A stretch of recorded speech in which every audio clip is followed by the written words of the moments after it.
السلام علیکم ورحمۃ اللہ وبرکاتہ۔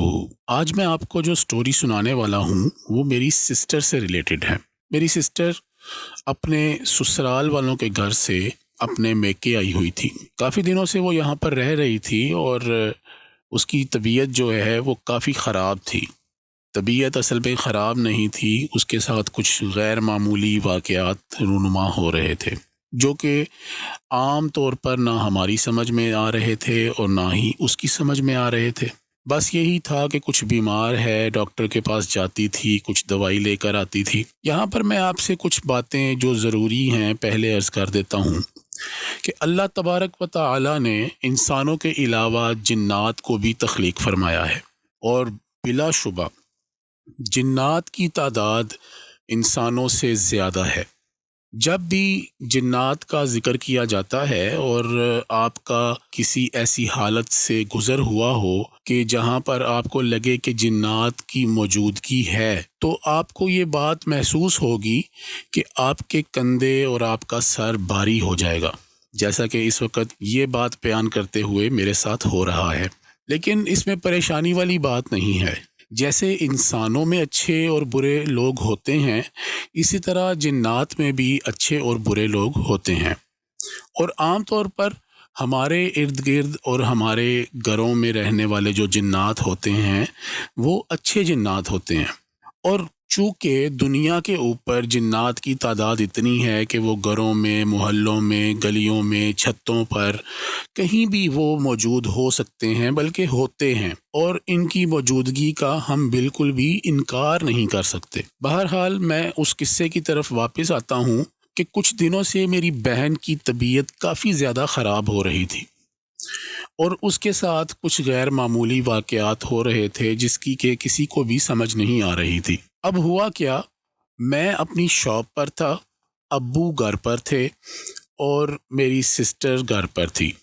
امی بھی گھر پر نہیں تھیں، امی شاید کسی کام سے گھر سے باہر نکلی تھیں کہ اسی دوران میری سسٹر کا جو بڑا بیٹا ہے وہ اس کے پاس آتا ہے اور کسی بات پر ضد کرتا ہے۔ تو میری سسٹر اس کی بات ماننے کی بجائے اس چھوٹے سے بچے کو ایسا دھکا دیتی ہے کہ وہ جا کے سامنے تقریباً 10-12 فٹ دور ایک دیوار کے ساتھ ٹکراتا ہے۔ اسی دوران جب وہ اس کے اوپر غصہ ہو رہی ہوتی ہے اور اس کو وہ اس طرح دھکا دیتی ہے، تو ہمارے گھر میں چھت سے ایک بلی نیچے آتی ہے اور وہ بھی اسی کمرے میں آ جاتی ہے جہاں پر میری سسٹر بیٹھی تھی۔ اب وہ بلی آتی ہے، میرے والد صاحب نے اس بلی کو دیکھا اور اس کو وہاں سے بھگایا۔ اب جب اس بلی کو وہاں سے بھگا دیا تو میرے والد صاحب نے میری سسٹر کو دیکھا تو اس کی حالت کچھ غیر تھی۔ ایسا لگ رہا تھا کہ جیسے وہ ابو جی کو غصے سے گھور رہی ہے۔ اس کی شکل صورت میں کچھ تھوڑی سی تبدیلی آ چکی تھی اور اس کی آنکھیں بڑی بڑی ہو چکی تھیں۔ وہ غصے سے ابو کی طرف دیکھ رہی تھی۔ کچھ تھوڑا سا ابو کو بھی محسوس تو ہوا ہوگا کہ آخر یہ کیا ہو رہا ہے، اور جب اس نے اپنے بیٹے کو دھکا دیا تو ابو نے اس کو منع بھی کیا کہ تم یہ کیا کر رہی ہو، تو وہ اور زیادہ غصے میں آئی اور غصے سے وہ ابو کو دیکھنے لگی۔ اب یہ ساری وہ باتیں ہیں کہ جو میں نے صرف سنی ہیں، میں نے دیکھی نہیں ہیں، لیکن بہرحال ایسا ہوا اور یہ تھوڑی عجیب باتیں تھیں۔ اسی وقت میری بہنہ کی حالت کافی زیادہ خراب ہو گئی اور وہ غصے سے غرانے لگی۔ ایک عام انسان جتنے مرضی غصے میں ہو وہ غراتا نہیں ہے۔ اب اس کی حالت دیکھ کر میرے ابا جی کو یہ تو اندازہ ہو گیا کہ اس کے ساتھ کچھ معاملہ غلط ہو چکا ہے، یا تو اس کے اوپر کسی جن کا سایہ آ چکا ہے یا پھر اس پر کسی نے جادو کر دیا ہے۔ امی جب واپس آئیں، امی نے جب اس کی حالت دیکھی، امی نے فوراً مجھے فون کیا اور مجھے کہنے لگی کہ تم سائیں جی کے پاس جاؤ۔ اب یہ سائیں جی وہی ہیں جن کا میں نے اپنی پچھلی سٹوری میں ذکر کیا تھا کہ میں نے ان سے تعویذ لیا اور اس تعویذ کی وجہ سے الحمدللہ میں ٹھیک ہو گیا۔ امی جی نے مجھ سے کہا کہ تم سائیں جی کے پاس جاؤ اور ان کو اپنی بہنہ کی حالت کے بارے میں بتاؤ۔ میں سائیں جی کے پاس گیا، ان کو ساری بات سمجھائی تو سائیں جی نے مجھے کچھ تعویذات دیے اور کچھ اس طرح کے لکھے ہوئے کلمات دیے جن کو جلانا تھا۔ میں وہ تعویذ اور وہ کلمات لے کر گھر آ گیا۔ گھر پہنچ کر جیسے ہی میں اپنے صحن میں داخل ہوا تو سامنے مجھے میری بہنہ بیٹھی ہوئی نظر آئی۔ جب میں نے اس کو دیکھا تو وہ غصے سے بڑی بڑی آنکھوں کے ساتھ میری طرف دیکھ رہی تھی۔ جب میں نے اس کو دیکھا میں تھوڑا گھبرا تو گیا، لیکن تھوڑا حوصلہ کر کے میں نے ایک جملہ کہا۔ میں نے کہا، یہ دیکھ، یہ آ گیا ہے تیرا علاج، اب یہاں سے تجھے بھگا ہی دیں گے۔ بس اتنا کہنا تھا کہ ایک دم مجھے ایسا محسوس ہوا کہ جیسے وہ جو چیزیں جو اس کے ساتھ تھیں، جو کوئی جنات یا جو اثرات اس کے ساتھ تھے، وہ ایک دم میرے اوپر بھی حاوی ہونے کی کوشش کرنے لگے۔ لیکن بفضل خدا اللہ کا کرم ہوا کہ مجھے کچھ ایسا محسوس ضرور ہوا، میرا سر باری ہو گیا، جیسا کہ ابھی ہے یہ بات بیان کرتے ہوئے جیسا میرا سر باری ہو رہا ہے، ایسا ہی میرا سر ایک دم سے باری ہو گیا، اور مجھے ایسا لگا جیسے کسی چیز نے مجھے زور سے دبوچ لیا ہو۔ لیکن بہرحال میں نے ہمت کی اور وہ تعویذات امی کو دیے اور میں اپنی بہن کو دیکھنے لگا۔ پھر مجھے شاید یاد بھی ہے کہ میں نے سورہ فاتحہ کی تلاوت کر کے اس پر دم وغیرہ بھی کرنا شروع کیا، لیکن کچھ اثرات اس طرح کے تھے کہ وہ بہت ہی سخت قسم کے اثرات تھے۔ اب یہ نہیں پتا کہ اس کے اوپر کسی نے جادو کر دیا تھا یا اس کے اوپر کوئی جن حاوی ہو گیا تھا، اس بات کا آج تک ہمیں علم نہیں۔ لیکن کچھ حقائق ایسے نظر آئے کہ جن کی بنا پر ہم یہ بات کہہ سکتے ہیں کہ شاید وہ کوئی جن تھا، شاید وہ کوئی جادو تھا، لیکن کچھ بھی یقینی طور پر نہیں کہا جا سکتا۔ بہرحال یہ ایک کٹھن وقت تھا اور انتہائی سخت معاملات تھے اور انتہائی سخت جادو تھا، اور اگر کوئی جن تھا تو وہ انتہائی ظالم جن تھا۔ بہرحال وہ جو بھی تھا کچھ خطرناک تھا۔ جیسے تیسے یہ دن گزر گیا۔ جب دن گزر گیا اور رات کو سونے کا وقت ہوا، چونکہ سب جاگ نہیں سکتے تھے اور سب سو بھی نہیں سکتے تھے، میری بہن کے پاس بھی کسی کا ہونا ضروری تھا کیونکہ اس کی حالت ایسی تھی کہ سونا ناممکن تھا۔ میں اس رات شاید جاگتا رہا یا سوتا رہا، یہ مجھے علم نہیں، لیکن وہ رات بہت مشکل سے گزری۔ اسی دوران رات کی گاڑی سے اس کا شوہر بھی گھر پہنچ گیا۔ اب چونکہ اس کا شوہر بھی عالم دین ہے تو وہ بھی اس پر پڑھ پڑھ کر پھونکتا رہا، لیکن اس کا صرف اتنا ہی اثر ہوتا کہ جب وہ پڑھ کر اس کے اوپر پھونکتا، اس پڑھائی کی وہ جو چیز اس کے اندر تھی یا جادو تھا وہ اس کی تاب نہ لاتے ہوئے وہ بے ہوش ہو جاتی اور ہماری بہن بھی اس طرح نڈال ہو کر گر جاتی۔ لیکن پھر تھوڑی دیر بعد وہ پھر سے اٹھ کر بیٹھ جاتی اور پھر سب کو گھورنے لگتی۔ یہ سلسلہ ساری رات چلتا رہا۔ بہت ہی سخت اور مشکل کڑا وقت تھا۔ جیسے تیسے دن چڑھا تو اگلے دن ہم نے وہ جو بزرگ تھے، جو سائیں جی تھے، ان کو ہم نے پیغام بھیجا تو ان سے گزارش اور ریکویسٹ کی کہ وہ ہمارے گھر تشریف لائیں۔ وہ ہمارے گھر پر تشریف لائے اور آ کر انہوں نے اس کے ساتھ بات چیت کرنے کی کوشش کی۔ جیسا کہ میں نے آپ کو پچھلی سٹوری میں بتایا تھا کہ وہ عامل نہیں ہیں، صرف ایک اللہ کے نیک بندے ہیں، اللہ کے ولی ہیں، اور اس کی وجہ سے اللہ تعالیٰ نے ان کو کچھ ایسی طاقتیں عطا کر رکھی ہیں کہ جو وہ مخلوق خدا کی خدمت میں استعمال کرتے ہیں۔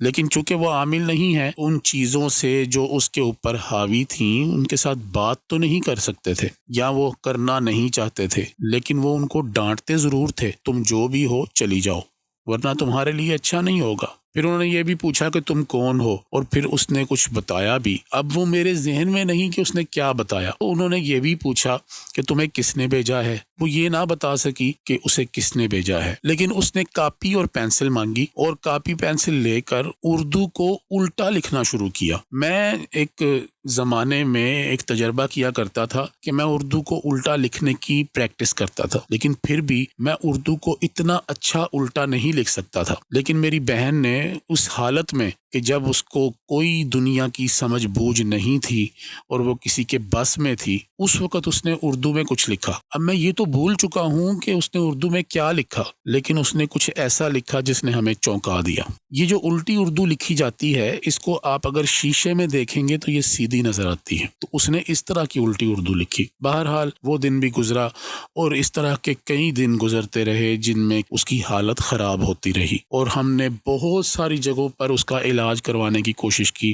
کبھی تو اس کو افاقہ ہوتا، کبھی ٹھیک ہوتی، کبھی غلط ہوتی، بس ایسے ہی اس کی حالت چلتی رہی۔ اب اس کی وجہ سے جو مجھے نقصان ہوا میں اس کا بھی ذکر آپ کے ساتھ کرتا چلوں۔ اب جب میں رات کو سوتا تھا تو مجھے ایسا خیال آتا تھا کہ تم کیوں سونا چاہتے ہو۔ یہ ایک عجیب بات تھی کہ میں سو نہیں پاتا تھا، ساری رات میں جاگتا رہتا تھا۔ میں جب آنکھیں بند کرتا تھا تو مجھے خواب میں ایسا محسوس ہوتا تھا کہ خواب میں مجھے کوئی کہنے والا کہتا ہے کہ تم کیوں سونا چاہتے ہو، اٹھو، کیوں سوتے ہو، اٹھو، اٹھ جاؤ، کیوں سونا چاہتے ہو۔ میں اس عجیب و غریب سچویشن میں پھنس گیا اور ساری رات میں سو نہیں پاتا تھا۔ لیکن یہاں پر میں ایک اللہ کے ولی کا ذکر کرنا ضروری سمجھتا ہوں کہ ان دنوں رضا ثاقب مصطفی صاحب سیالکوٹ میں درس قرآن دینے کے لیے تشریف لایا کرتے تھے، اور ان کے وہ جو دروس تھے وہ میں نے آڈیو کی شکل میں اپنے موبائل میں سیو کر رکھے تھے۔ تو جب میں رات کو سو نہیں پاتا تھا تو میں ہینڈ فری لگا کر اپنے کانوں میں وہ درس قرآن لگا لیتا تھا۔ اب جب وہ میں درس قرآن آن کرتا تھا تو قدرتی بات ہے کہ مجھے نیند آ جاتی تھی اور میں سو جاتا تھا۔ اب میرے پاس یہ ایک حربہ تھا کہ میں رضا ثاقب مصطفی صاحب کے بیانات لگا کر سو جاتا تھا، لیکن جب تک میں بیان نہیں لگاتا تھا تو مجھے نیند نہیں آتی تھی۔ کچھ عرصہ میں سوتا، پھر میں اٹھ جاتا، پھر سوتا، پھر اٹھ جاتا۔ اس طرح طبیعت اور حالات زیادہ خراب ہو رہے تھے۔ دن گزرتے رہے اور میری امی اور میرے ابو میری بہن کو لے کر پاکستان کے نشیب و فراز میں پھرتے رہے۔ کہاں کہاں گئے کہ اس کی شفا کے لیے کچھ سدے باب ہو جائے، لیکن اس کو شفا حاصل نہیں ہو رہی تھی۔ اور دوسری مصیبت جو میرے لیے بن گئی کہ میں رات کو سو نہیں پاتا تھا۔ اب میرے لیے تو معاملہ یہ تھا کہ میں نے تو اسی گھر پہ رہنا تھا، لیکن میری سسٹر کو لے کر میری امی جی فیصل آباد چلی گئیں، جہاں پر اس کا سسرال ہے۔ اب اس کے سسرال والے چونکہ سبھی علماء ہیں اور ان کا ہر وقت اس طرح کے معاملات سے شگف رہتا ہے، تو وہ بہتر طریقے سے اس کا کچھ علاج کر سکتے تھے۔ لیکن جس مصیبت میں میری بہن پھنس چکی تھی وہ چھوٹے موٹے اسباب کے ساتھ حل ہونے والی نہیں تھی۔ وہ کافی تکلیف میں رہتی، کسی وقت اس کو سکون بھی ہو جاتا، لیکن اکثر اوقات وہ عجیب و غریب حرکتیں کرتی رہتی۔ اب میں تو چونکہ اپنے گھر پر تھا اور میرے لیے یہ معاملہ بہت سخت تھا کہ میں رات کو سو نہیں سکتا تھا۔ جن سائیں جی کا میں نے ذکر کیا، اتفاق ایسا ہوا کہ ان کے جو بڑے بزرگ ہیں وہ ان دنوں ہمارے شہر میں تشریف لائے، تو میں اسپیشلی ان سے ملنے کے لیے گیا اور جا کے میں نے ان سے عرض کی میں ساری رات سو نہیں پاتا، اور اس کی مین ریزن بھی میں نے عرض کر دی، اور وہ ریزن میں نے جو عرض کی وہ یہی تھی جو میری بہن کے ساتھ معاملات ہو رہے تھے۔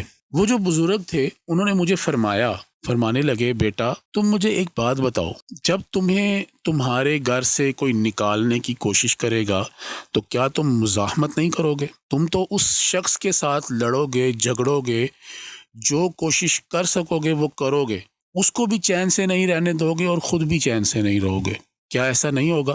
میں نے کہا جی بالکل ایسا ہوگا۔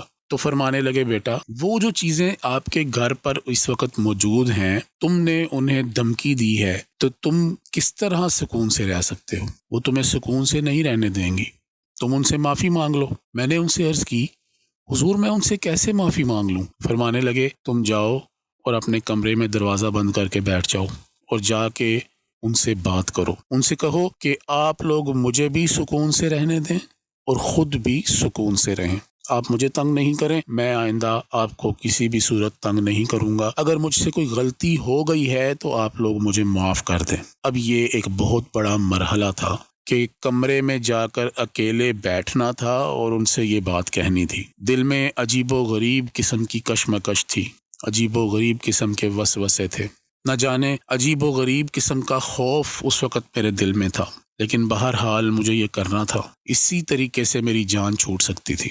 میں نے بہت مشکل سے بہت زیادہ حوصلہ اکٹھا کر کے میں اپنے کمرے میں بیٹھا اور میں نے آہستہ سے یہ بات عرض کی کہ دیکھیں آپ جو بھی ہیں، میں آپ کو تنگ نہیں کرنا چاہتا، تو آپ بھی مجھے تنگ نہ کریں، میں آپ کا شکر گزار رہوں گا اگر آپ مجھے معاف کر دیں گے، آپ بھی سکون سے رہیں، مجھے بھی سکون سے رہنے دیں۔ بس وہ دن اور آج کا دن میں رات کو آرام سے سوتا تھا، ان چیزوں نے اس کے بعد مجھے کبھی تنگ نہیں کیا، مجھے رات کو سونے دیتی تھی، کبھی کچھ نہیں کہتی تھی۔ یہ کام کرنا بہت مشکل تھا، لیکن بہرحال یہ کام کرنا پڑا۔ اب میں واپس آ جاتا ہوں اپنی بہن کی طرف۔ بہت سارے علاج کروانے کے بعد میری بہن کچھ سنبھلی، لیکن کچھ ایسی چیزیں تھیں جن کے استعمال سے میری بہن کی حالت پھر سے خراب ہو جاتی تھی، جیسے کہ بڑا گوشت پک جاتا تو اس کی حالت پھر خراب ہو جاتی۔ اسی طرح اور بھی کچھ معاملات تھے کہ جن کی وجہ سے اس کی طبیعت خراب ہو جاتی۔ اور پھر ایسا ہے کہ اگر کوئی اس سے اس بارے میں بات بھی کرتا تو بھی اس کی طبیعت خراب ہو جاتی، اور وہ چیزیں جیسے واپس اس کے اندر آ جاتی، اور کچھ دیر کے لیے اس کے اوپر سکتہ طاری ہو جاتا، اور اس کی شکل عجیب سی ہو جاتی، اور اس کی آنکھیں بڑی بڑی ہو جاتی۔ یہ سب کچھ بہت زیادہ عجیب تھا۔ اللہ تبارک و تعالی نے اس کو شفا عطا فرمائی، نہ جانے اس کو شفا کہاں سے ملی، لیکن الحمدللہ آج وہ ٹھیک ٹھاک ہے۔ اللہ تعالیٰ تمام مسلمانوں کو ایسے واقعات سے محفوظ فرمائے، تمام بیماروں کو شفا کاملہ عاجلہ عطا فرمائے، اور تمام دکھیوں کے دکھ دور فرمائے۔ آمین۔ السلام علیکم ورحمۃ اللہ وبرکاتہ۔